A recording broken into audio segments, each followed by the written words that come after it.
Este Melquisedec fue rey de la ciudad de Salem y también sacerdote del Dios Altísimo. Cuando Abraham regresaba triunfante de una gran batalla contra los reyes, Melquisedec salió a su encuentro y lo bendijo. Después Abraham tomó la 10ª parte de todo lo que había capturado en la batalla y se la dio a Melquisedec. El nombre Melquisedec significa rey de justicia y rey de Salem significa rey de paz. No hay registro de su padre ni de su madre ni de ninguno de sus antepasados. No hay principio ni fin de su vida. A semejanza del Hijo de Dios, sigue siendo sacerdote para siempre.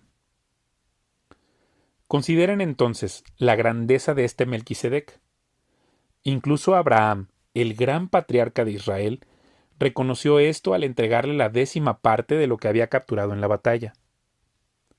Ahora bien, la ley de Moisés exigía que los sacerdotes, que son descendientes de Leví, le cobraran el diezmo al resto del pueblo de Israel, quienes también son descendientes de Abraham. Sin embargo, Melquisedec, que no era descendiente de Leví, recibió de Abraham la 10ª parte. Y Melquisedec bendijo a Abraham, quien ya había recibido las promesas de Dios. Sin lugar a dudas, el que tiene el poder para bendecir es superior a quien recibe la bendición.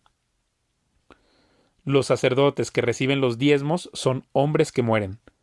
Así que Melquisedec es superior a ellos porque se nos dice que sigue viviendo. Además, podríamos decir que esos levitas, los que reciben el diezmo, pagaron un diezmo a Melquisedec cuando lo pagó su antepasado Abraham. A pesar de que Leví aún no había nacido, la simiente de la cual provino ya existía en el cuerpo de Abraham cuando Melquisedec recibió su diezmo. Entonces, si el sacerdocio de Leví, sobre el cual se basó la ley, hubiera podido lograr la perfección que Dios propuso, ¿por qué fue necesario que Dios estableciera un sacerdocio diferente, con un sacerdote según el orden de Melquisedec, en lugar del orden de Leví y Aarón? Y si se cambia el sacerdocio, también es necesario cambiar la ley para permitirlo, pues el sacerdote a quien nos referimos pertenece a una tribu diferente, cuyos miembros jamás han servido en el altar como sacerdotes. Lo que quiero decir es que nuestro Señor vino de la tribu de Judá, y Moisés nunca habló de que los sacerdotes provinieran de esa tribu. Ese cambio resulta aún más evidente, ya que ha surgido un sacerdote diferente, quien es como Melquisedec. Jesús llegó a ser sacerdote no por cumplir con la ley del requisito físico de pertenecer a la tribu de Leví, sino por el poder de una vida que no puede ser destruida. Y el salmista lo señaló cuando profetizó: Tú eres sacerdote para siempre, según el orden de Melquisedec. Así que el antiguo requisito del sacerdocio quedó anulado por ser débil e inútil. Pues la ley nunca perfeccionó nada, pero ahora confiamos en una mejor esperanza por la cual nos acercamos a Dios. Este nuevo sistema se estableció mediante un juramento solemne. Los descendientes de Aarón llegaron a ser sacerdotes sin un juramento, pero había un juramento con relación a Jesús, pues Dios le dijo: El Señor ha jurado, y no romperá su juramento, tú eres sacerdote para siempre. Debido a ese juramento, Jesús es quien garantiza este mejor pacto con Dios. Hubo muchos sacerdotes bajo el sistema antiguo, porque la muerte les impedía continuar con sus funciones. Pero dado que Jesús vive para siempre, su sacerdocio dura para siempre. Por eso puede salvar, una vez y para siempre, a los que vienen a Dios por medio de Él, quien vive para siempre, a fin de interceder con Dios a favor de ellos. Él es la clase de sumo sacerdote que necesitamos, porque es santo y no tiene culpa ni mancha de pecado. Él ha sido apartado de los pecadores y se le ha dado el lugar más alto, de más alto honor en el cielo. A diferencia de los demás sumos sacerdotes, no tiene necesidad de ofrecer sacrificios cada día. Ellos los ofrecían primero por sus propios pecados y luego por los del pueblo. Sin embargo, Jesús lo hizo una vez y para siempre cuando se ofreció a sí mismo como sacrificio por los pecados del pueblo. La ley nombra a sumos sacerdotes que están limitados por debilidades humanas, pero después de que la ley fue entregada, Dios nombró a su Hijo mediante un juramento, y su Hijo ha sido hecho el perfecto sumo sacerdote para siempre.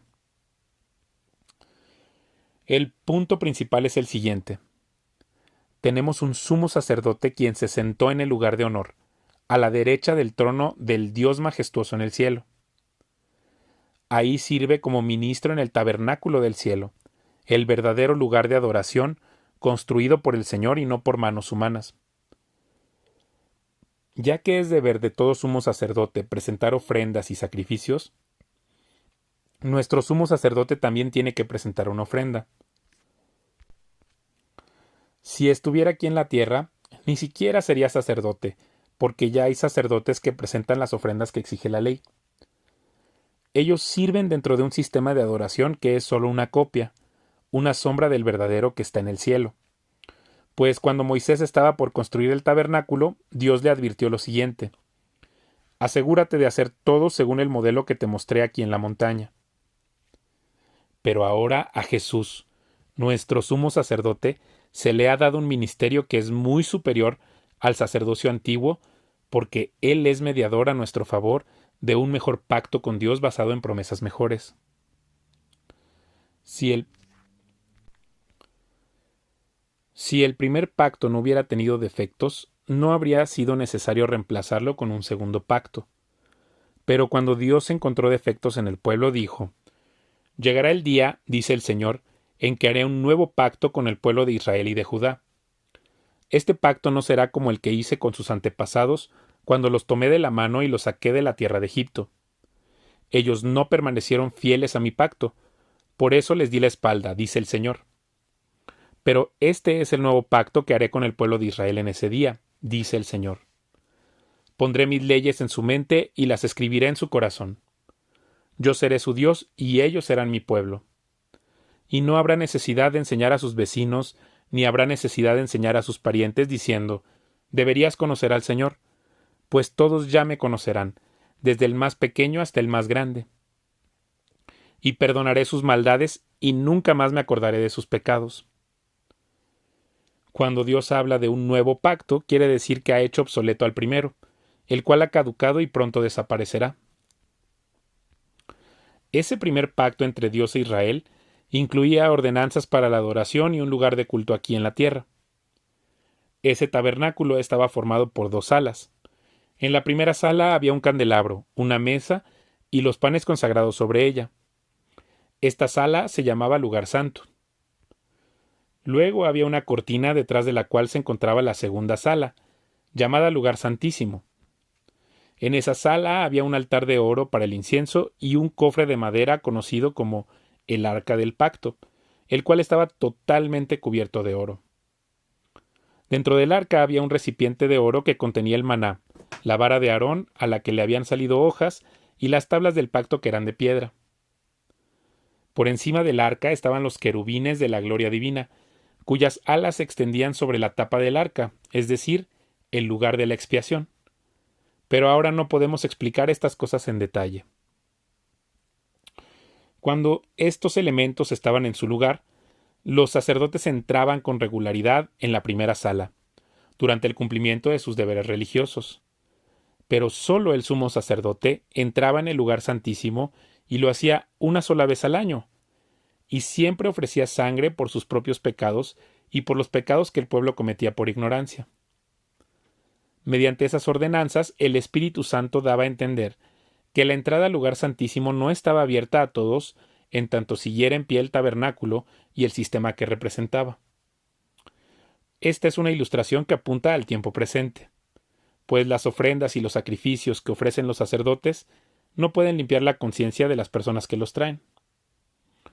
Pues ese sistema antiguo solo consiste en alimentos, bebidas y diversas ceremonias de purificación, es decir, ordenanzas externas que permanecieron vigentes solo hasta que se estableció un sistema mejor. Entonces Cristo ahora ha llegado a ser el sumo sacerdote por sobre todas las cosas buenas que han venido. Él entró en ese tabernáculo superior y más perfecto que está en el cielo, el cual no fue hecho por manos humanas ni forma parte del mundo creado.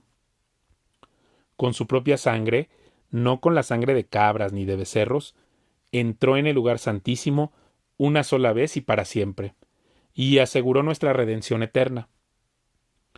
Bajo el sistema antiguo, la sangre de cabras y toros y las cenizas de una novilla podían limpiar el cuerpo de las personas que estaban ceremonialmente impuras. Imagínense cuánto más la sangre de Cristo nos purificará la conciencia de acciones pecaminosas para que adoremos al Dios viviente. Pues por el poder del Espíritu Eterno, Cristo se ofreció a sí mismo a Dios como sacrificio perfecto por nuestros pecados. Por eso, Él es el mediador de un nuevo pacto entre Dios y la gente, para que todos los que son llamados puedan recibir la herencia eterna que Dios les ha prometido. Pues Cristo murió para librarlos del castigo por los pecados que habían cometido bajo ese primer pacto. Ahora bien, cuando alguien deja un testamento, es necesario comprobar que la persona que lo hizo ha muerto. El testamento solo entra en vigencia después de la muerte de la persona. Mientras viva el que lo hizo, el testamento no puede entrar en vigencia. Por eso, aún el primer pacto fue puesto en vigencia con la sangre de un animal. Pues después de que Moisés había leído cada uno de los mandamientos de Dios a todo el pueblo, tomó la sangre de los becerros y las cabras junto con agua, y roció tanto el libro de la ley de Dios como a todo el pueblo con ramas de hisopo y lana de color escarlata. Entonces dijo: Esta sangre confirma el pacto que Dios ha hecho con ustedes. De la misma manera roció con la sangre el tabernáculo y todo lo que se usaba para adorar a Dios. De hecho, según la ley de Moisés, casi todo se purificaba con sangre porque sin derramamiento de sangre no hay perdón. Por esa razón, el tabernáculo y todo lo que en él había, que eran copias de las cosas del cielo, debían ser purificados mediante la sangre de animales, pero las cosas verdaderas del cielo debían ser purificadas mediante sacrificios superiores a la sangre de animales. Pues Cristo no entró en un lugar santo hecho por manos humanas, que era sólo una copia del verdadero que está en el cielo. Él entró en el cielo mismo para presentarse ahora delante de Dios a favor de nosotros, y no entró en el cielo para ofrecerse a sí mismo una y otra vez, como lo hace el sumo sacerdote aquí en la tierra, que entra en el lugar santísimo año tras año con la sangre de un animal. Si eso hubiera sido necesario, Cristo tendría que haber sufrido la muerte una y otra vez, desde el principio del mundo. Pero ahora, en el fin de los tiempos, Cristo se presentó una sola vez y para siempre para quitar el pecado mediante su propia muerte en sacrificio. Y así como cada persona está destinada a morir una sola vez y después vendrá el juicio, así también Cristo murió en sacrificio una sola vez y para siempre, a fin de quitar los pecados de muchas personas. Cristo vendrá otra vez, no para ocuparse de nuestros pecados, sino para traer salvación a todos los que esperan con anhelo su venida. El sistema antiguo bajo la ley de Moisés era solo una sombra, un tenue anticipo de las cosas buenas por venir, no las cosas buenas en sí mismas. Bajo aquel sistema se repetían los sacrificios una y otra vez, año tras año, pero nunca pudieron limpiar por completo a quienes venían a adorar. Si los sacrificios hubieran podido limpiar por completo, entonces habrían dejado de ofrecerlos, porque los adoradores se habrían purificado una sola vez y para siempre, y habrían desaparecido los sentimientos de culpa. Pero en realidad esos sacrificios les recordaban sus pecados año tras año. Pues no es posible que la sangre de los toros y las cabras quite los pecados. Por eso, cuando Cristo vino al mundo, le dijo a Dios: Tú no quisiste sacrificios de animales ni ofrendas por el pecado, pero me has dado un cuerpo para ofrecer. No te agradaron las ofrendas quemadas ni otras ofrendas por el pecado. Luego dije: Aquí estoy, oh Dios, he venido a hacer tu voluntad, como está escrito acerca de mí en las Escrituras. Primero Cristo dijo: No quisiste sacrificios de animales ni ofrendas por el pecado, ni ofrendas quemadas ni otras ofrendas por el pecado. Todas esas ofrendas tampoco te agradaron, aun cuando la ley de Moisés las exige. Luego dijo: Aquí estoy, he venido a hacer tu voluntad. Él anula el primer pacto para que el segundo entre en vigencia, pues la voluntad de Dios fue que el sacrificio del cuerpo de Jesucristo nos hiciera santos, una vez y para siempre. Bajo el antiguo pacto, el sacerdote oficia de pie delante del altar día tras día, ofreciendo los mismos sacrificios una y otra vez, los cuales nunca pueden quitar los pecados. Pero nuestro sumo sacerdote se ofreció a sí mismo a Dios como un solo sacrificio por los pecados, válido para siempre. Luego se sentó en el lugar de honor a la derecha de Dios. Ahí espera hasta que sus enemigos sean humillados y puestos por debajo de sus pies. Pues mediante esa única ofrenda, Él perfeccionó para siempre a los que está haciendo santos. Y el Espíritu Santo también da testimonio de que es verdad, pues dice: Este es el nuevo pacto que haré con mi pueblo en aquel día, dice el Señor. Pondré mis leyes en su corazón y las escribiré en su mente. Después dice: Nunca más me acordaré de sus pecados y sus transgresiones. Y cuando los pecados han sido perdonados, ya no hace falta ofrecer más sacrificios. Así que, amados hermanos, podemos entrar con valentía en el lugar santísimo del cielo por causa de la sangre de Jesús. Por su muerte, Jesús abrió un nuevo camino, un camino que da vida, a través de la cortina al lugar santísimo. Ya que tenemos un gran sumo sacerdote que gobierna la casa de Dios, entremos directamente a la presencia de Dios con corazón sincero y con plena confianza en Él, pues nuestra conciencia culpable ha sido rociada con la sangre de Cristo a fin de purificarnos, y nuestro cuerpo ha sido lavado con agua pura. Mantengámonos firmes sin titubear en la esperanza que afirmamos, porque se puede confiar en que Dios cumplirá su promesa. Pensemos en maneras de motivarnos unos a otros a realizar actos de amor y buenas acciones. Y no dejemos de congregarnos, como lo hacen algunos, sino animémonos unos a otros, sobre todo ahora que el día de su regreso se acerca. Queridos amigos, si seguimos pecando a propósito después de haber recibido el conocimiento de la verdad, ya no queda ningún sacrificio que cubra esos pecados. Solo queda la terrible expectativa del juicio de Dios y el fuego violento que consumirá a sus enemigos. Pues todo el que rehusaba obedecer la ley de Moisés era ejecutado sin compasión por el testimonio de 2 o 3 testigos. Piensen, pues, cuánto mayor será el castigo para quienes han pisoteado al Hijo de Dios y han considerado la sangre del pacto, la cual nos hizo santos, como si fuera algo vulgar e inmundo, y han insultado y despreciado al Espíritu Santo, que nos trae la misericordia de Dios. Pues conocemos al que dijo: Yo tomaré venganza, yo les pagaré lo que se merecen. También dijo: El Señor juzgará a su propio pueblo. Es algo aterrador caer en manos del Dios vivo. Acuérdense de los primeros tiempos cuando recién aprendían acerca de Cristo. Recuerden cómo permanecieron fieles aunque tuvieron que soportar terrible sufrimiento. Algunas veces los ponían en ridículo públicamente y los golpeaban. Otras veces ustedes ayudaban a los que pasaban por lo mismo.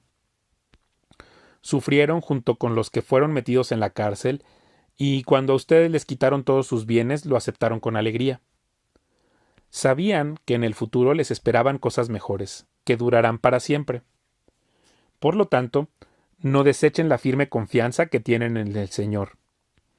Tengan presente la gran recompensa que les traerá. Perseverar con paciencia